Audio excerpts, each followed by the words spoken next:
नमस्कार दोस्तों, स्वागत है आपका मेडिकल नॉलेज के हमारे यूट्यूब के चैनल में। आज हम लोग डिस्कस करेंगे अस्थमा के बारे में।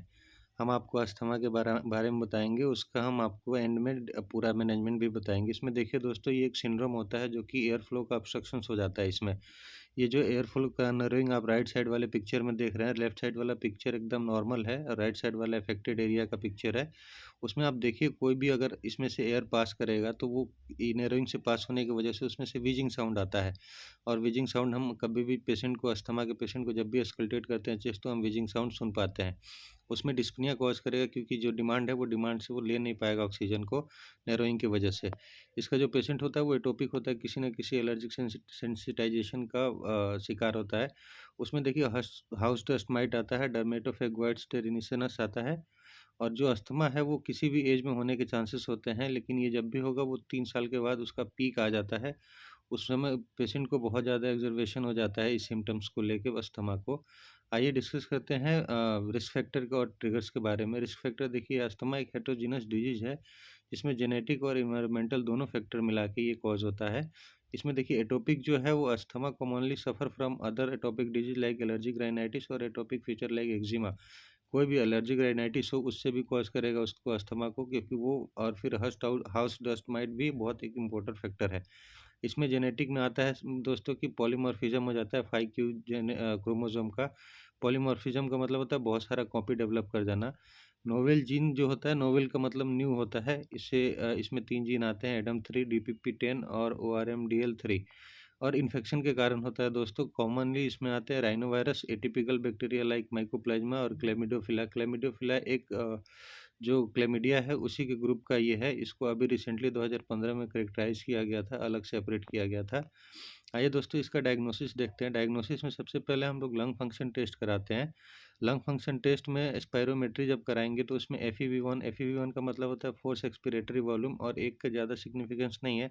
एक का मतलब होता है 1 सेकंड में जितना आपने वॉल्यूम को एक्सपेल किया है, उस वॉल्यूम को मेज़र किया जाएगा।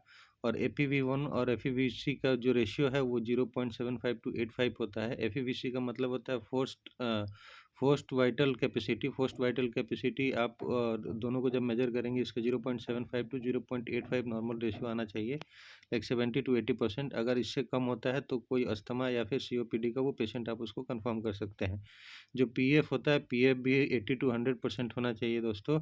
और जो रिवर्सिबिलिटी होती है, अगर आप उसको पेशेंट को शॉर्ट एक्टिंग बीटा 2 एगोनिस्ट देते हैं, अगर इन्हेल कराते हैं और 15 मिनट के बाद आप जब फिर से उसका स्पायरोमेट्री करके देखते हैं, अगर 12% या 200 ml से ज़्यादा इंक्रीज़ कर जाता है, तो आप कंफर्म कर सकते हैं कि इस पेशेंट को इस ड्रग से रिलीफ़ मिल रहा है।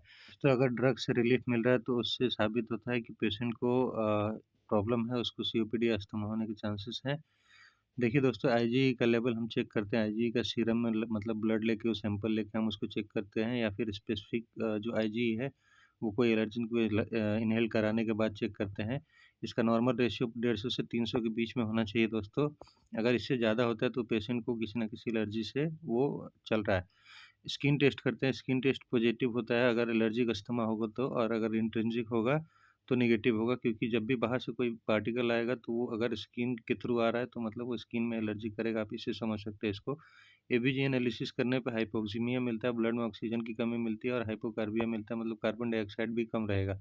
बट जब भी वो सीवियर हो जाएगा तो कार्बन डाइऑक्साइड डेवलप हो जाता है, वो ज़्यादा हो जाता है इस कंडीशन में, सीवियर के कंडीशन में। ट्रीटमेंट देखते हैं दोस्तों, मोस्ट इम्पोर्टेंट इसमें ब्रोंकोडायलेटर थेरेपी करते हैं। जब जब अगर ब्रोंकोस का नैरोइंग हो गया है तो उसको जब तक डायलेट नहीं करेंगे तब तक फिर उसको पेशेंट को रिलीफ नहीं मिलेगा। और ब्रोंकोडायलेटर बीटा 2 एगोनिस्ट का काम क्या होता है? बीटा 2 का काम होता है ब्रोंकस को डायलेट करके रखना, और अगर वो एंटागोनिस्ट होगा तो ब्रोंकस को कंस्ट्रिक्ट करेगा। यहाँ पे एगोनिस्ट दे रहे हैं तो ये और डायलेट करेगा उसको। इसमें शॉर्ट एक्टिंग आता है और लॉन्ग एक्टिंग। शॉर्ट एक्टिंग किसी एक्यूट केस में करते हैं, लॉन्ग एक्टिंग करते हैं कि आपको फुल डे उसको रिलीफ देना है, उस केस में करते हैं। शॉर्ट एक्टिंग का होता है सल्ब्यूटामोल और टर्ब्यूटालिन, आप देख सकते हैं। और लॉन्ग एक्टिंग में फॉर्मेट्रोल और सल्मेट्रोल होता है।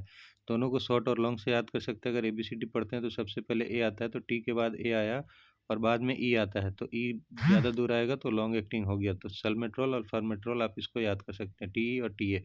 इसके जो साइड इफ़ेक्ट होते हैं वो ट्रेमर होता है, पल्पिटेशन होता है, क्योंकि ये अगर कहीं से भी क्रॉस करेगा और बीटा वन वन रिसेप्टर को इनहिबिट करेगा, मतलब स्टिमुलेट करेगा, तो उस केस में भी पल्पिटेशन होगा, क्योंकि बीटा वन हार्ट को सप्लाई करता है, और मसल में भी जाएगा तो ट्रेमर्स होगा। एंटीकोलिनर्जिक ड्रग दोस्तों एसिटाइलकोलिन को ब्लॉक करता है, इसमें लॉन्ग एक्टिंग मस्करेनिक एगोनिस्ट होता है। अगर मस्करेनिक देते हैं तो हमें स्मूथ मसल को रिलैक्स करना इसीलिए दे रहे हैं। निकोटिनिक रिसेप्टर भी होता है, उसके लिए मैं आपको अगले वीडियो में डिस्कस करूँगा। इसमें टाइट्रोपियम ब्रोमाइड आता है दोस्तों, इसका जो इफेक्ट होता है वो थोड़ा लेस होता है बीटा टू एगोनिस्ट की वजह से। और जो साइड इफेक्ट है इसके, ड्राई माउथ, यूरिनरी रिटेंशन और ग्लोकोमा कराता है, क्योंकि इसके भी सप्लाई जो एसिटाइलकोलिन है उसका काम होता है माउथ में सिक्रीशन कराना। अगर हम आप उसको ब्लॉक करते हैं तो उसमें ड्राई माउथ कर देगा, यूरिनरी का रिटेंशन कराएगा, क्योंकि वो ब्लडर में भी सप्लाई करता है, और आँख में सप्लाई होने की वजह से ग्लूकोमा के भी चांसेस कराता है। दोस्तों मैं आपको एंटीकोलिनर्जिक और बीटा टू एगोनिस्ट के ऊपर अलग से एक वीडियो बना के दूंगा। अगर इस वीडियो को 100+ लाइक मिलता है तो मैं आपको ये 3 से 4 दिन के अंदर ये वीडियो बना के दूंगा। आप इसको देख सकते हैं, इसमें मैं आपको पूरा समझाऊंगा, beta one beta two agonist के बारे में पूरा फार्माकोलॉजिकल एस्पेक्ट बताऊंगा। चलिए दोस्तों तीसरा देखते हैं, थियोफाइलिन क्या होता है। थियोफाइलिन में फॉस्फोडाइस्टरेज को ये जाके इनहिबिट कर देता है। फॉस्फोडाइस्टरेज का काम क्या होता है, वो जो सीएमपी बना रहता है उसको डिग्रेड करता है। तो फॉस्फोडाइस्टरेज को जब आप इनहिबिट कर दोगे ये एंजाइम को, तो जो आपका सीएमपी है सीएमपी बढ़ जाएगा। सीएमपी बढ़ेगा तो वो डिग्रेड करके सीएमपी से कैल्शियम बनता है, तो कैल्शियम की भी मात्रा कम हो जाएगी। कैल्शियम की मात्रा कम हो जाएगी तो यहाँ पे आपको रिलीफ मिलेगा। ये एक्टिवेट कर देता है हिस्टोन डाइसाइक्लेज 2 को। इसमें इसका जो इफेक्ट होता है वो एंटी इन्फ्लामेटरी जो जीन होता है उसको ये वो कर देता है, एक्टिवेट कर देता है। इसको आप ओरली या फिर आईवी रूट से दे सकते हैं। इसके जो साइड इफेक्ट है थियोफाइलिन के, वो नोजिया, वोमिटिंग, हेडेक, पल्पिटेशन, डाययूरेसिस और हाई कंसंट्रेशन में अगर आप यूज़ करते हैं तो एरिथमिया और सीजर भी करा सकता है। दोस्तों सीएमपी इंक्रीज होने की वजह से कॉन्ट्रैक्टिलिटी बढ़ जाता है, और हाई कंसंट्रेशन की वजह से एरिथमिया और सीजर भी कॉज कर सकता है। आइए दोस्तों देखते हैं कि इसका जो ब्रोंकोडायलेटर है वो आप अभी डिस्कस कर लिए। इसमें कंट्रोलर थेरेपी आता है। कंट्रोलर थेरेपी में इनहेल्ड कॉर्टिकोस्टेरॉइड्स आते हैं, जो कि ये मोस्ट इफेक्टिव कंट्रोलर होता है। इसलिए होता है दोस्तों कि जो ब्रोंकियल ट्री होता है उसी में इन्फ्लामेशन का प्रोसीजर चल रहा होता है, और वहीं पे ये जाके अपना इफेक्ट करता है, क्योंकि हम इनहेलेशन रूट से लेते हैं डायरेक्टली, ये ब्रोंकियल ट्री में जाता है और अफेक्टेड एरिया पे जाके अपना इफेक्ट करता है। इसमें जो है वो ब्रोंकोडायलेटर का इसका कोई इफेक्ट नहीं है, ये एंटी इन्फ्लेमेटरी का इफेक्ट है।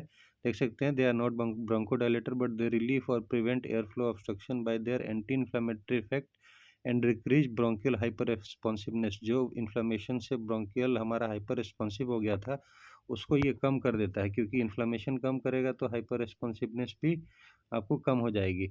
दोस्तों ये ड्रग जो होता है वो बहुत मतलब अस्थमा पेशेंट के लिए काम करता है।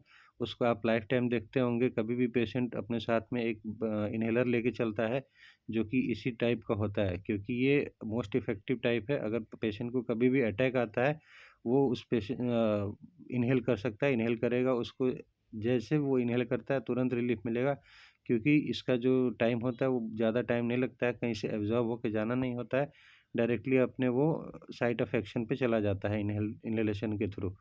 ठीक है दोस्तों, आगे हम लोग देखते हैं, हम लोग डिस्कस कर लिए ब्रोंकोडायलेटर और इन्हेलेशनल, और अभी देखते हैं हम लोग सिस्टेमिक कॉर्टिकोस्टेरॉइड्स। सिस्टेमिक में दोस्तों सीवियर केस में यूज करते हैं सिस्टेमिक को। इसमें आईवी रूट से आप हाइड्रोकोर्टिसोन और मिथाइल प्रेडनिसोलोन लगा सकते हैं। दिन में एक ही बार लगाने की ज़रूरत होती है, बार बार लगाने की ज़रूरत नहीं होती है, क्योंकि ये लॉन्ग एक्टिंग होता है। ये सीवियर केस में यूज होता है। ओरल स्टेरॉइड्स आप दे सकते हैं, डिपेंड करता है सिचुएशन कैसा, मरीज कितना वो टॉलरेट कर पाता है, उसको आप 2 टाइम्स भी यूज़ कर सकते हैं। पर अगर वो एक्यूट केस है तो 30 से 45 mg तक का आप उसको 5 से 10 दिन दे के डायरेक्टली स्टॉप कर सकते हैं। और कभी भी स्टेरॉइड्स को आपको टेपरिंग करके बंद करना होता है, बट अस्थमा के केस में आपको टेपरिंग करने की ज़रूरत नहीं होती है। आप 5 से 10 दिन अगर चलाए हैं तो आप डायरेक्टली बंद कर सकते हैं, ऐसा कुछ ज़्यादा उसका साइड इफ़ेक्ट नहीं आ जाएगा। और जो इंट्रामस्कुलर ट्राइएमसिनोन एक्टिनेट है, इसको हम लोग नॉन कंप्लायंट पेशेंट में यूज़ कर सकते हैं। नॉन कंप्लायंट पेशेंट मतलब कोई आपको वो कोऑपरेट नहीं कर पा रहा है ताकि आप उसको आईवी एक्सेस लो, ये सब साइकोलॉजिकल पेशेंट में होता है। अगर इस तरीके के पेशेंट आपके पास आते हैं तो आप इंट्रामस्कुलर ट्राइएमसिनोन एक्टिनेट दे सकते हैं, उस पेशेंट में ये आपको इंस्टेंट रिलीफ कराएगा। अभी हम लोग देख लिए दोस्तों इनहेल्ड कॉर्टिकोस्टेरॉइड्स देख लिए और सिस्टेमिक कॉर्टिकोस्टेरॉइड्स देख लिए। आगे हम लोग डिस्कस करेंगे दोस्तों ल्यूकोट्रांस के बारे में। दोस्तों ल्यूकोट्रांस स्पेसिफिकली एक अलग टॉपिक आपको मैं दूंगा। एराकिडोनिक एसिड का जब भी मेटाबॉलिज्म प्रोसेस चलता है, साइकिल चलता है, उसमें आपको मिलेगा ल्यूकोट्राइन्स, जो उसका एंड प्रोडक्ट होता है। यहाँ पे आप डायरेक्टली ल्यूकोट्राइन्स को इनहिबिट कर रहे हैं। अगर आप जाके ऊपर किसी एंजाइम को इनहिबिट करते हैं, मैं आपको एक अलग ही टॉपिक बना के दूँगा, आप इसको 100+ लाइक हिट करिए। इसमें मोंटेलुकास और जेफ्री लुकास आता है, जो कि ल्यूकोट्राइन दोस्तों इसको यूज़ करते हैं वो पेशेंट में हाई डोज में, जहाँ पे आपको स्टेरॉइड्स देने की ज़रूरत पड़ रही है, वहाँ पे आप ल्यूकोट्राइन रिसेप्टर ब्लॉकर दे सकते हैं, जो कि ल्यूकोट्राइन को जाके इनहिबिट कर देगा और इफ़ेक्ट नहीं करेगा ल्यूकोट्राइन्स का। उसके बाद आप देख सकते हैं क्रोमोसोम में सोडियम ग्लाइकोलेट रहता है। इसमें आप देखिए दोस्तों, ये क्या करता है, मास्ट सेल का जो है डिग्रेनुलेशन कराना बंद कर देता है, इनहिबिट करा देगा। इसको आप प्रोफाइलेक्टिकली ज़्यादा यूज़ करते हैं, ये डायरेक्टली आपको इफ़ेक्ट नहीं दिखाएगा इंस्टेंट। जब भी पेशेंट को आप सीवियर है उसको आप ट्रीट कर दिए, तो प्रोफाइलेक्टिक आप इसको दे सकते हैं, ताकि मास्ट सेल उसका जो स्टेबलाइज रहेगा, तो इसको इफेक्ट नहीं आता है, क्योंकि इसमें मोस्ट इम्पोर्टेंट मास्ट सेल का ही होता है। आप इस वीडियो को लाइक करिए, मैं आपको एक अलग वीडियो बना के दूंगा, जिसमें आपको मैं अस्थमा का अलग से पैथोजेनेसिस बनाऊंगा, क्योंकि इटसेल्फ अस्थमा एक बहुत बड़ा टॉपिक है उसका पैथोजेनेसिस का। उसके लिए मैं आपको एक अलग से वीडियो बना के दूंगा। अभी हम लोग दोस्तों इनहेल्ड कॉर्टिकोस्टेरॉइड, सिस्टेमिक कॉर्टिकोस्टेरॉइड, एंटील्यूकोट्राइन्स और क्रोमोसोम देख लिए। अभी हम लोग ये देखते हैं कि स्टेरॉइड स्पेयरिंग थेरेपी। स्टेरॉइड देखिए, स्पेयरिंग का मतलब छोड़ देना होता है। इसमें स्टेरॉइड्स को क्यों नहीं देंगे? जो पेशेंट को साइड इफेक्ट बहुत ज़्यादा हो रहा है स्टेरॉइड्स की वजह से, उस पेशेंट में हम यूज़ करते हैं ये ड्रग। इसमें मेथोट्रेक्सेट, साइक्लोस्पोरिन ए और एजाथिओप्रिन आता है। कुछ और भी ड्रग आते हैं दोस्तों, इसका ज़्यादा इंपॉर्टेंस नहीं है, बहुत सारे पेशेंट को ऐसा कुछ इफेक्ट नहीं आता है। बट आप मेथोट्रेक्सेट, साइक्लोस्पोरिन और एजाथिओप्रिन से काम चला सकते हैं। बाकी आप फार्मा में इसको देख लेंगे। इसमें देखिए दोस्तों, फिर आईजीई आता है, ये भी प्रोफाइलेक्टिकली ज़्यादा यूज़ किया जाता है, क्योंकि 2 से 4 वीक के अंदर आपको एक इंजेक्शन लगाने की ज़रूरत होती है, जो कि सबक्यूटेनियस देना होता है। ज़्यादा पेनफुल नहीं होता है पेशेंट को, बट ये कॉस्टली आता है। इसको लगाने से पेशेंट को बीच में बार-बार इन्हेलेशन की ज़रूरत नहीं पड़ेगी, उन उसको इन्हेलर रखने की ज़रूरत भी नहीं पड़ेगी। वो ओमेलिजुमैब लेके अपना 2 से 4 वीक तक रिलैक्स कर सकता है, उसके बाद फिर से उसको वापस सुई लेना पड़ेगा, तभी इसका इफ़ेक्ट आएगा दोस्तों। दोस्तों ये टोटल 6 जो ट्रीटमेंट के प्रोसीजर हैं, ये टोटल फॉलो किए जाते हैं सीक्वेंस बाय सीक्वेंस। जिसकी ज़रूरत होती है वो डिपेंड करता है पेशेंट के ऊपर। पेशेंट किस तरीके का सीवियर है, कि एक्यूट केस में है, पेशेंट नॉर्मल है, किस तरीके का है, वैसे यूज़ करते हैं।